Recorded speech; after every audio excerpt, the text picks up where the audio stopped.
Hello my friends, this is Richard, this is Games Freezer, and we're back with another 10-minute taster.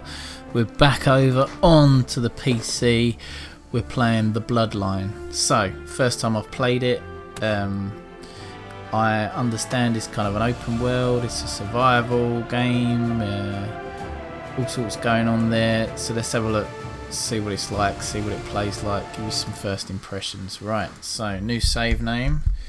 Games Freezer.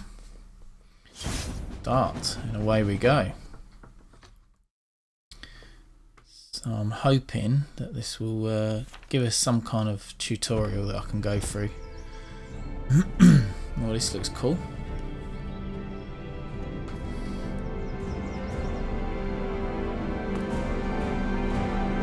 There I am. Alright, mate. Okay, right, so we're going straight into the character creator. What's this do? Oh, skin colour. Right, okay.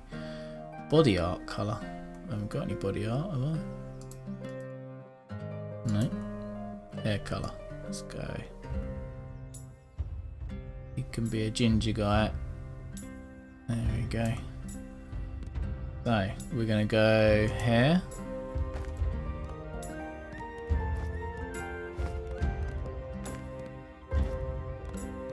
Few different hairstyles to choose from.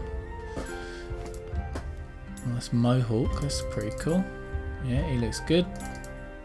Bit Groundskeeper Willie-ish. Although, I don't think Groundskeeper Willie had a mohawk, but there you go. Oh, what's that? No, that's good. Go with that one. Right, okay, so that's interesting.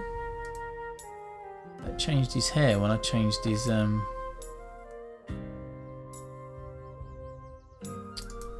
suppose it's a lady type hair, but that's all good. I like that. I think that looks pretty good for him. Right, facial hair. What we saying? Full on beard, maybe some of that. Bit of that. I think I like that best. Nice full on. There we go. Then head. Oh, I see. So he's got some body art colour. Right, so let's go kind of on the blues. Pretty good. Go back to the blue or the pink. Stands out better. Right, okay. So we've done head. And then we're going to do eyebrows.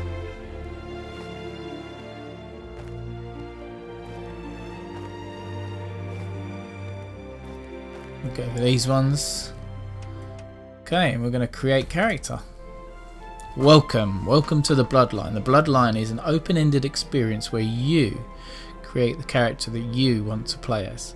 There are hundreds upon hundreds of spells and skills to unlock, allowing you to craft the exact class you have in mind.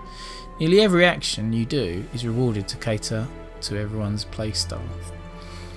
Want to just craft weapons and build your village? Go for it. Want to avoid crafting altogether and focus on melee combat?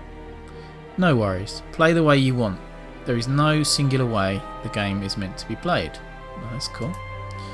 Right now the game is mostly open world playground where you can roam freely, earn experience in whatever way possible and unlock more fun skills to use in this big playground. As development continues, more of the story will be added and segments of the continent will become available.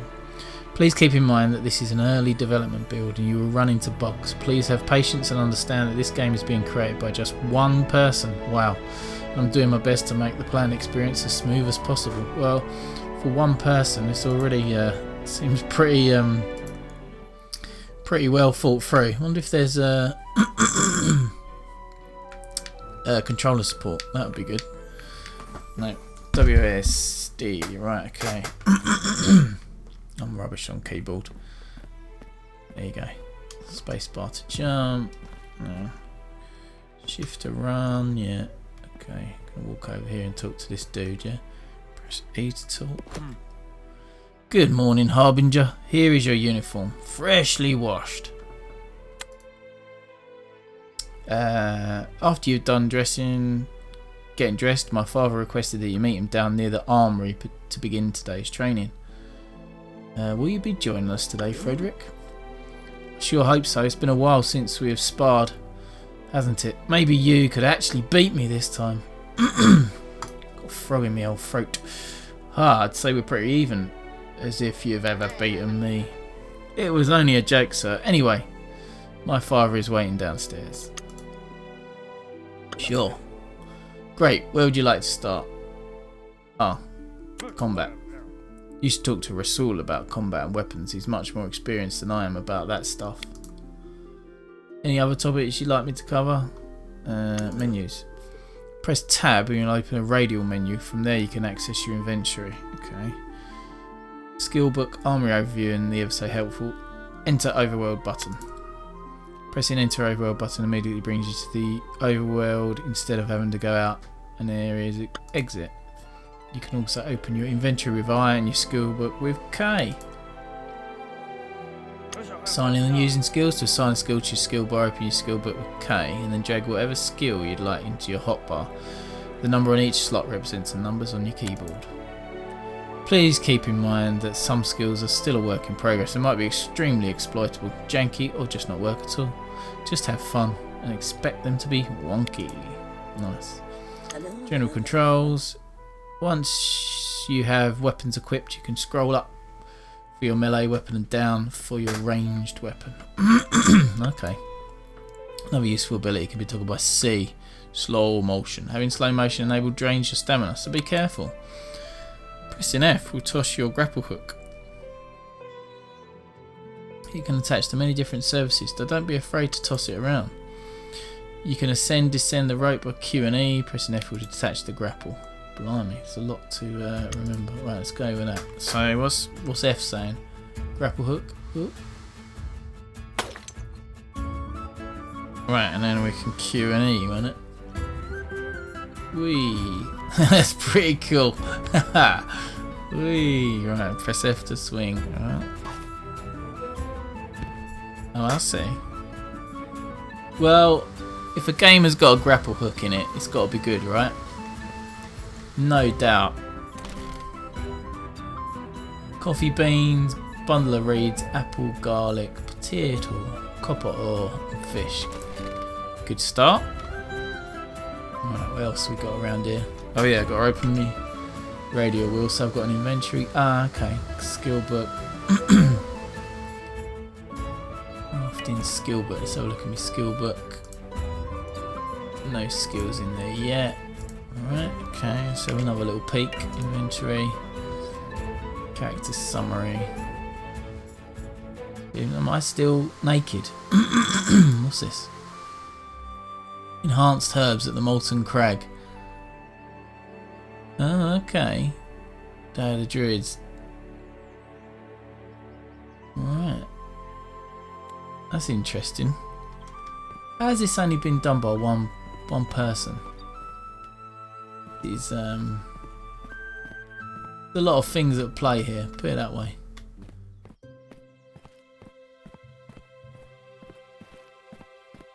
Am I still naked?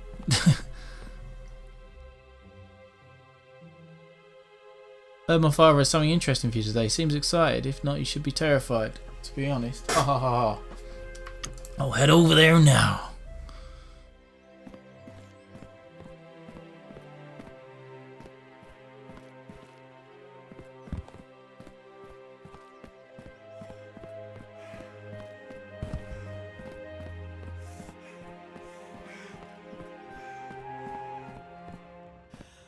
Oh, who's this guy?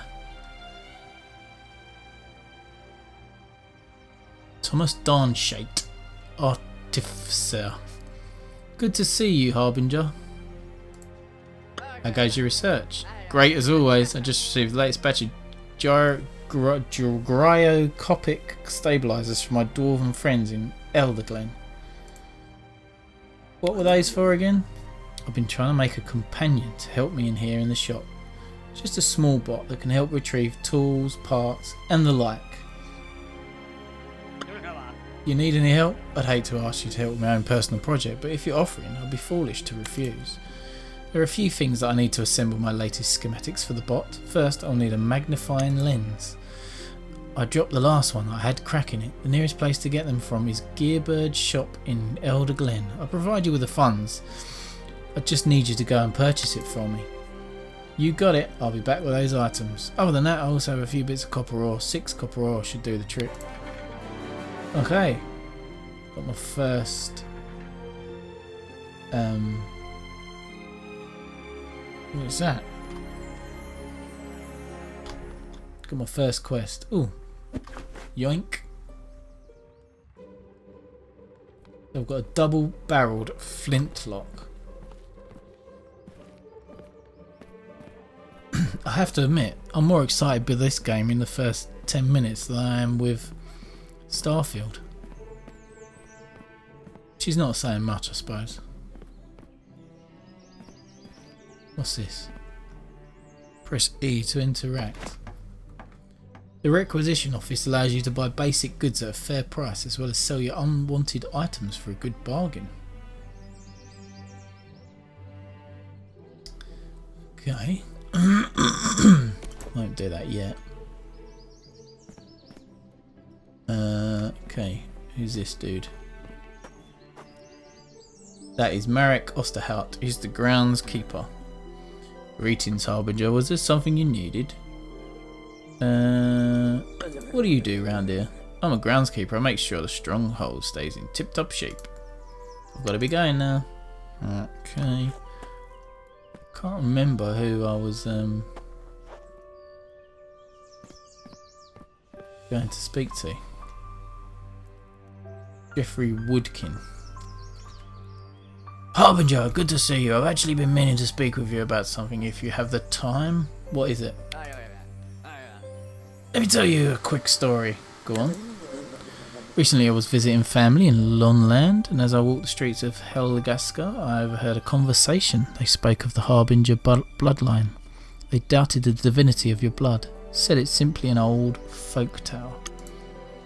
I recoiled, then stopped and gave it some thought. What reason have we given them to believe anything else? As I sat with my family that evening, I asked what the general consensus was regarding harbingers. They told me that most people either believe the unforgiven are gone forever and are unafraid of them returning, or that they don't believe they ever existed in the first place. How can people believe that? I thought the same thing. How can such cataclysmic events simply be forgotten? But again, I tried to see it from their perspective. It's been 1,000 years since the last unforgiven invasion. The harbingers to them are nothing but a remnant of a once proud royal family. And it makes sense. Of course they would think such things. How can we blame them? I had such a wide range of emotions. First I was angry that people could doubt your divine blood. Then I thought perhaps it isn't such a bad thing. Peace of mind like this hasn't been a thing for as long as history can recall. And that's what I kept thinking for my entire visit. As I rode back here I realised something. This could be their plan. Make the world complacent. Make people forget the Harbinger bloodline. The unforgiven could be patiently waiting for the opportune time to strike the death knell and crack the skies open with their foul magic. As it stands, I fear if you were to have a vision today, our pleas would fall on deaf ears. The world is too consumed by their own doubts and petty differences. If the unforgiven were to invade now, the world would be consumed. I'm not telling you this to simply instill fear in your heart. I'm telling you this so we may begin rebuilding your bloodline's once proud reputation. We must prove to the world that your blood still roars with pure divinity. What should I do? Train, fight, explore, help people. Anything you could do to make your name known throughout the Udros. Even if you cannot convince people of your divinity, make them respect you as a person. Before that, we must test your mettle. Now is the perfect time to see how you handle yourself in a fight. A small band of goblins has set up camp just outside our stronghold. Understood, I'll need a weapon there. Which weapon would you like? Ooh, this is cool. What shall I go with? Throwing hatchet, that'd be good. Great sword or a spear. I should go with a throwing hatchet. I'll be on my way then. Here you go. Ta-da! Right, how do I arm myself with a hatchet? Hatchet match it. Oh, okay. Right, so there's my throwing hatchet. A hatchet made with the intent to be thrown. Equipped weapon. Oh, I think I've got a... good job, you equipped a weapon. Scrolling up. Equip your melee, scrolling down, ranged. With melee weapon equipped, you can press to put it away. Or it doesn't... it covers it up, that's a shame. Press something to put it away, but I don't know what. So what about clothing? There we go. Sleeves. There we go. Right, we're getting there. Double barrel flint. Ah, here we go. Can I... oh, I see. So what I would do is scroll up and down to pick different... oh, companions. Nice. Nice. Oh, let's go back. Inventory. I can press I for that. So what else have we got? Anything? Oh, cloth sandals. There we go. Pants. I need some pants. There we go. Look, I'm dressed. Everybody. Don't need to worry about me. I'm good to go. Copper ore can be refined into copper ingots. Right. Okay. Kill the goblins. Achievements. How do I go back? Right, okay. How do I know where to go to... oh. That star. Right, let's follow the star. Level up too. Wow, this feels good. Look in the water, see those ripples? That's a fishing spot. Its locations have been added to your compass. Oh. This feels good. I mean, I've done nothing so far, but it just feels good. Right, so I want to scroll up for my throwing hatchet. And how do I actually throw it? There's left mouse button and block with right mouse button. So, okay, open world. Welcome to Udros. The world of the Bloodlines is split into two perspectives. The perspectives you're currently in and an overworld top down. You can enter the overworld at any time by using the radial menu tab, selecting the map at the bottom. For a more immersive experience, you can also walk to areas bounds, or you'll be prompted to leave the area and enter the overworld. Okay. So if I press tab and I go overworld, what is this actually doing? It's like a top-down version of the game. Oh, it is, yeah. Jeez, man. Welcome to the overworld. You can click to move your character through the world. Try it out. Wow. This is crazy. While in the overworld, you can hold space to speed up time. Useful when travelling long distances. See all the location names? You can visit any and all of the locations. Just travel to them, and when you're close enough, you'll be able to set up camp and drop down into the area. Oh god. There are many more features coming to the overworld. Caravans, ambushes, large scale combat events. Well, I didn't expect that. I mean, that's crazy.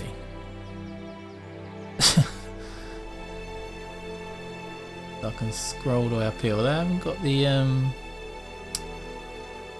like the marker of where I want to go next, do I? How do I get out of the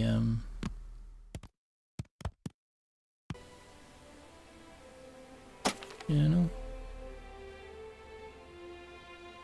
Okay, so I check my journal for my quests, right? Yeah.